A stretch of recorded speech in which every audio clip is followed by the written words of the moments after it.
بسم الله الرحمن الرحيم. نكمل الجزء الثاني من محاضرة Obstetrical Doppler Ultrasound Study.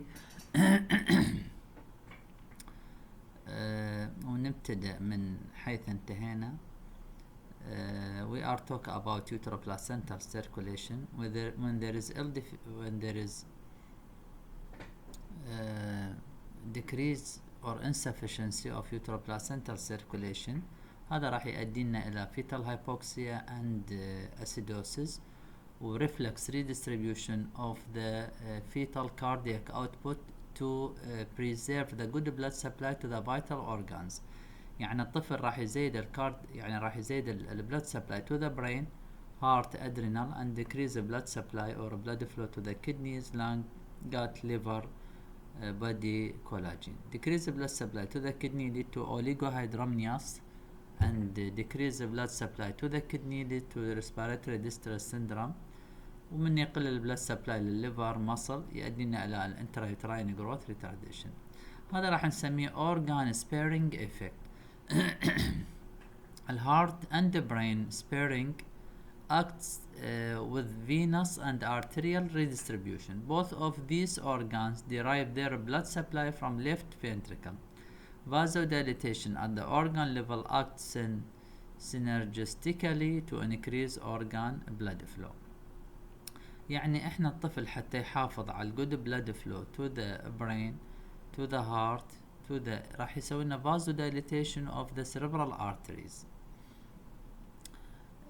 Sequential changes in test of fetal well-being and uteroplacental يعني إذا صار عندي uteroplacental failure or insufficiency هذا راح يؤدينا إلى decrease growth, decrease aortic blood flow, moderate severe redistribution, abnormal fetal heart rate traced, increased cerebral blood flow, decreased fetal size.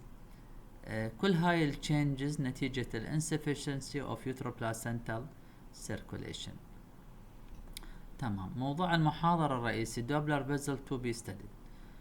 من خلال الماتيرنال سايد احنا راح نسوي evaluation to the uterine artery. يعني فيما يخص البلاسنتال سايد راح نسوي لنا evaluation للامبلايكال artery. الفيتال سايد راح نسوي evaluation للميدل سيربرال ارتري. الفينس هو دكتس فينوسس امبلايكال فين وهكذا. اليوتراين ارتري كلش مهم الايفالويشن مال اليوتراين ارتري لانه ريفلكت تروفوبلاستيك انفيجن. احنا اهمية اليوتراين ارتري دوبلر ستدي يعني تبرز من خلال انه التشينجز اللي تصير باليوتراين ارتري دوبلر ستدي تسبق التشينجز اللي تصير بالامبلايكال ارتري دوبلر ستدي. يعني احنا من خلال we can predict complication before this complication happen to the fetus. اذا كان اليوتراين ارتري دوبلر فهذا بنسبة كبيرة جدا will exclude pre-eclampsia and further complication. اما اذا كان عندي مشاكل باليوتراين ارتري دوبلر و decrease blood supply to the placenta هذا ممكن يعني لنا انه ممكن هذا الطفل يعاني مشاكل بالمستقبل، ممكن يزداد chance of pre-eclampsia, intrauterine growth retardation و other، بحيث انه احنا نلحق نسوي management to the fetus وممكن نتجنب هاي الكومبليكيشن قبل ما تحدث. الاند بوينت هو elevated resistive index and pre-diastolic notch وفي presence of major left to right variation. اليوتراين ارتري التكنيك اللي من خلاله نحصل اليوتراين ارتري انه اني اطلع الاكسترنال iliac artery and vein واليوتراين artery cross this iliac artery and vein to go to the cervix يعني beside the cervix و supply the uterus. انا اخلي الكلر بوكس مالتي ومن خلال الكلر بوكس اشوف الارتري بالكلر دوبلر، اجيب البلسد ويف دوبلر اخذ سامبل الارتري بعد ما يسوي كروسنج للإلياك ارتري وفين وتطلع للبلس اللي احنا نشوفه. النورمال يوتراين ارتري دوبلر بالنون بريجننت يوترس او بالايرلي فيرست ترايمستر مال بريجننسي راح يكون هاي ريسيستنت فلو. الهاي ريسيستنت معناه الدياستول قريب على البيز لاين والسيستول يعني الريسيستيف اندكس يكون عالي، وهذه هي البري دياستوليك نوتش اللي او البوست سيستوليك نوتش اللي نتحدث عليها.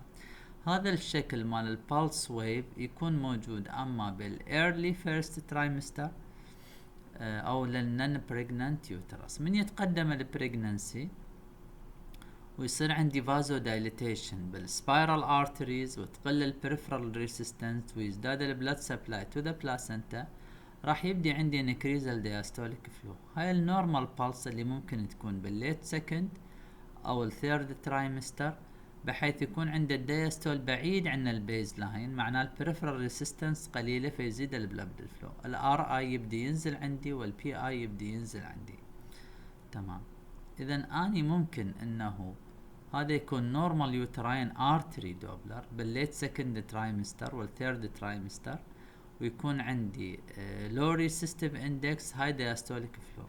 اما اذا لقيت هاي البلس ويف وبيها البري دياستوليك نوتش ونكريز بريفرال ريسيستنس والدياستوليك قريب على البيز لاين، هذا اب نورمال يوتراين ارتري دوبلر، معناها انه عندي يوترا بلاسنتال انسفشنسي والاكسشينج قليله. هذا راح ينعكس سلبا يعني سلبا على الفيتس بالمستقبل.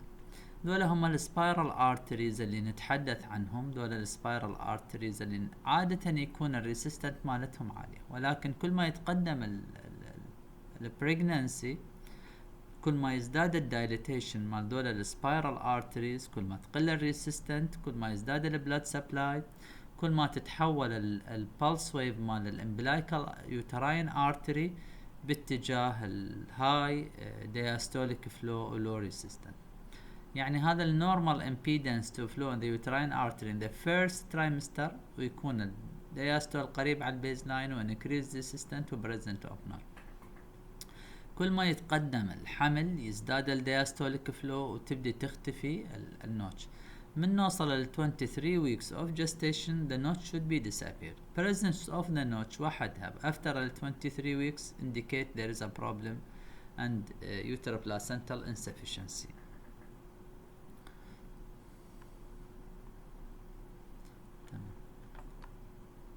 الامبلاكال ارتري اليوتراين ارتري كلش مهم انه يكون هو روتين ويا كل اوبستاتريكال الترا ساوند بال 20 ويكس.